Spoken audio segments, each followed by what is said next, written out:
কৃষ্ণ বন্ধুরা, দেখো এখানে বাঁধাকপির তরকারিটা বসিয়েছি। একটু অল্প করে বাঁধাকপির তরকারি হচ্ছে। এখানে অন্নটা হয়ে গেছে, অন্নটাও হয়ে গেছে। এবার এটাকে ঢাকা খুলে এবার উপর দিতে হবে। এবারে আমি কি কি রান্না করছি তোমাদের সাথে শেয়ার করি, তোমাদেরকে বলি। রান্না করতে করতে দু চার কথা হোক আমাদের। যে রামচন্দ্র জীবনে মন্থরা এসেছিল না বন্ধুরা, কৃষ্ণর জীবনে এসেছিল শিশুপাল, বুদ্ধের জীবনে এসেছিল দেবদত্ত, আর গুরুদের জীবনে এসেছিল লক্ষ লক্ষ বিরোধী। এখন তোমরাই বলো, এত বড় বড় মহাপুরুষ, তাদের থেকেও আমরা উদ্ধার পাইনি, তারাও উদ্ধার পায়নি, আর আমরা তো ছোটোখাটো মানুষজন।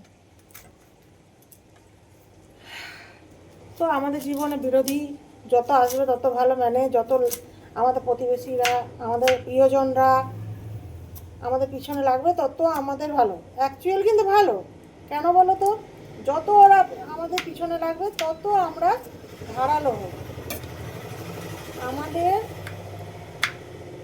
সব দিকটা আমরা প্রখর হব, যে আমাদের কিছু কেউ বার করার আগে 10বার আমাদেরকে ভাববে, কেননা আমরা তাদের ধোকাতেই আমরা সব নিজেরাই শুদ্ধ হয়ে গেছি, ঠিক না?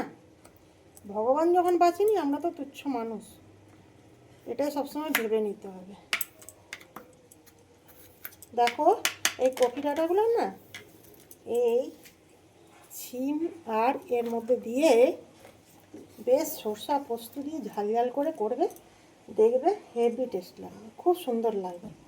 আর ভগবানকে করে করে নিবেদন করবে। আর এখানে এই যে কুমড়োগুলো ডুমু ডুমু করে কেটেছি, এই যে কুমড়ো ভাজা, পাঁপড় ভাজা, এই আমার সারাদিনে ভগবানের জন্য রান্না হবে। হরে কৃষ্ণ, হরি বল।